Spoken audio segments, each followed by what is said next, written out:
Last part में हमने देखा था कि जिन डॉक्टर सॉन्ग की दी हुई टेक्निक बुक को प्रैक्टिस कर रहा था, जिससे उसे कुछ पावरफुल टेक्निक मिल गई थी, जिसके बाद वो अपने स्पिरिट वर्ल्ड में अपने फाउंडेशन को बनाने लगा था, क्योंकि ये उसके आगे की कल्टीवेशन के लिए जरूरी था। लेकिन उसका स्पिरिट वर्ल्ड अनस्टेबल होने लगा था। वहीं लिंगशेन टाउन की एक स्टूडेंट लिंजी का एक बंदा पीछा कर रहा था, जिससे बचते बचते लिंजी उसी प्लेस पर आ गई थी जहाँ जिन था, जिसके बाद लिंजी ने उस बंदे को हरा दिया था। इधर जिन ने भी उन दोनों की फाइट से निकली एनर्जी को एब्जॉर्ब करके अपने स्पिरिट वर्ल्ड को नॉर्मल कर दिया था, जिसके बाद उसने लिंजी से नाटक करते हुए कहा था कि तुमने मेरी जगह को डिस्ट्रॉय कर दिया है, इसलिए अब मैं अपनी आगे की कल्टीवेशन कहाँ करूँगा। जिस पर लिंजी ने जिन को अपने साथ लिंगशेन टाउन चलने को कहा था। अब आगे तो इस पार्ट की स्टार्टिंग में हम जिन और लिंजी को देखते हैं, जो कि लिंगशेन टाउन की तरफ ही जा रहे थे, जहां वो रास्ते में एक बाजार से होकर जाने लगते हैं, जहां लिंजी जिन से कहती है कि तुम तो बहुत सालों से अपने मास्टर के टेम्पल की देखभाल कर रहे थे,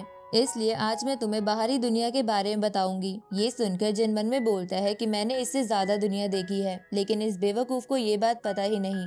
पर तभी जिन एक मॉन्क की तरह एक्टिंग करते हुए उसे कहता है कि मुझे मास्टर ने बाहरी चीजों से दूर रहने के लिए कहा था, क्योंकि बाहरी दुनिया बहुत खराब है। इस पर लिंजी जिन के साथ फ्लर्ट करते हुए कहती है कि तुम्हारे मास्टर ने तुम्हें और क्या क्या सिखाया है। ये सुनकर जिन अपने मन में सोचने लगता है कि ये लड़की तो बिल्कुल मेरी तरह है, जो कि बीच रास्ते में किसी के साथ भी फ्लर्ट कर रही है। लेकिन ऐसा भी हो सकता है कि ये टेस्ट कर रही हो कि मैं असली मॉन्क हूँ या नहीं। इसलिए जिन लिंजी को पीछे करते हुए कहता है कि सोल माउंटेन के स्टूडेंट यानी मुझको ये सब करना अच्छा नहीं लगता है।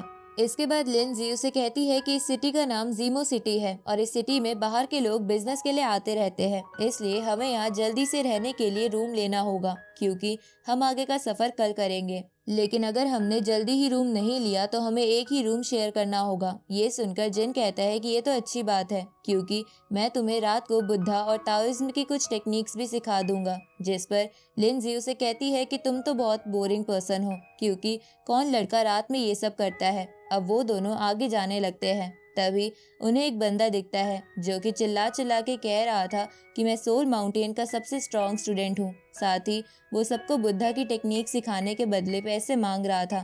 ये देखकर लिंजी को उस पर गुस्सा आने लगता है, क्योंकि वो बंदा सोल माउंटेन की रेपुटेशन खराब कर रहा था। जिस पर जिन उसे शांत कराते हुए कहता है कि तुम ऐसे लोगों पर इतना ध्यान मत दो, इसलिए हमें अपने रास्ते चलते रहना चाहिए। लेकिन लिंजी जिन को खींचते हुए उस बंदे की तरफ ले जाने लगती है।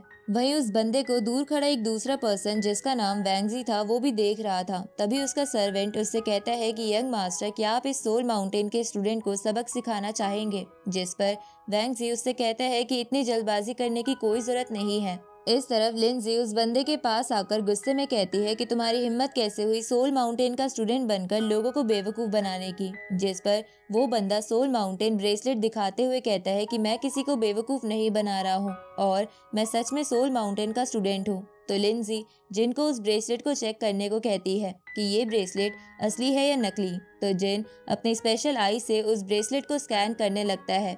वही वैंगजी का सर्वेंट वैंगजी से कहता है कि यंग मास्टर, एक और सोल माउंटेन का स्टूडेंट यहाँ आ गया है, तो हमें क्या करना चाहिए। इधर जिन उस ब्रेसलेट को स्कैन करने के बाद उस बंदे के हाथ को पकड़कर टेबल पर पटकता है, जिससे कि वो ब्रेसलेट टूट जाता है। जिसके बाद जिन कहने लगता है कि सोल माउंटेन का ब्रेसलेट इतनी आसानी से नहीं टूट सकता, और जबकि ये तो बस वुड का बना हुआ नॉर्मल सा ब्रेसलेट था। ये देखकर वहाँ खड़े बाकी लोग भी उस बंदे को भला बुरा बोलने लगते हैं, जिसको सुनकर वो बंदा जिनको धमकी देते हुए वहाँ से भाग जाता है।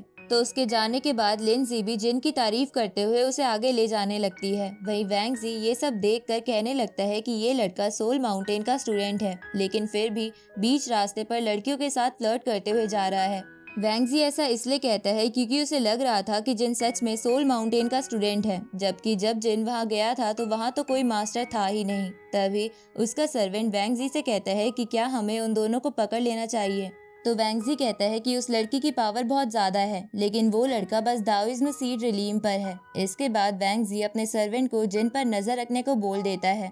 इधर हम जिन और लिंजी को देखते हैं, जहाँ लिंजी रास्ते में आने वाले सभी सामानों को चेक करते जा रही थी। ये देखकर जिन परेशान होते हुए कहता है कि तुमने तो कहा था कि अगर हमने जल्दी नहीं करी तो हमें रूम नहीं मिलेगा, और अब तुम हमारा टाइम इन फालतू की चीजों में बर्बाद कर रही हो। लेकिन लिंजी उसकी बातों को इग्नोर करते हुए और भी सामानों को चेक करने लगती है। तो जिन अकेले ही रात को रुकने के लिए जगह ढूंढने के लिए निकल जाता है। तभी उसके सामने वैंगजी का वही सर्वेंट आकर कहता है कि आपको मेरे मास्टर ने बुलाया है, जिस पर जिन खुश होते हुए कहता है कि अगर तुम मुझे रात भर रुकने के लिए जगह और खाने के लिए खाना दोगे तो मैं जरूर तुम्हारे साथ चलूंगा। इधर वो बंदा ये सब छुपकर देख रहा था, जो कि कुछ देर पहले लोगों को बेवकूफ बना रहा था। तभी वो अपने मन में सोचने लगता है कि वैंग फैमिली के लोग बहुत से सोल माउंटेन के स्टूडेंट को अपने सेक्ट में लेकर गए थे, लेकिन कोई भी वहां से वापस नहीं आया। इसलिए मुझे लगता है कि वैंग फैमिली जरूर कुछ गलत काम कर रही है। इधर वो बंदा जिन को बेहोश करके जेल में बंद कर देता है, और जब जिन को होश आता है तो वो उस जेल में और भी सोल माउंटेन के स्टूडेंट को बंद देखता है। तभी एक स्टूडेंट जिन से कहता है कि जूनियर क्या तुम ठीक हो, जिसको सुनकर जिन कहता है कि आखिर तुम मुझे जूनियर क्यों कह रहे हो, जिस पर वो स्टूडेंट बोलता है कि तुम्हारे पास सोल माउंटेन का ब्रेसलेट नहीं है, इसका मतलब तुम न्यू स्टूडेंट हो, इसलिए मैंने तुम्हें जूनियर कहा। तभी उनमें से एक स्टूडेंट जिन से पूछता है कि क्या तुम यहाँ आए हो, ये बात हमारे मास्टर को पता है। ये सुन के जिन बहाना बनाते हुए उस स्टूडेंट से बोलता है कि जब मैं सोल माउंटेन से निकल रहा था तब मास्टर कहीं चले गए थे। इसके बाद जिन उन सबसे पूछता है कि आखिर वैंग फैमिली हमें यहाँ बंद क्यों कर रही है, जिस पर एक स्टूडेंट उसे बताता है कि वैंगजी सोल माउंटेन के स्टूडेंट्स को बेवकूफ बना के यहाँ पकड़ रहा है, क्योंकि वो अपने फादर को हमारी मदद से ब्रेक थ्रू कराना चाहता है। ये सुनकर जिन हैरान हो जाता है और इसी के साथ ये पार्ट यहीं खत्म होता है।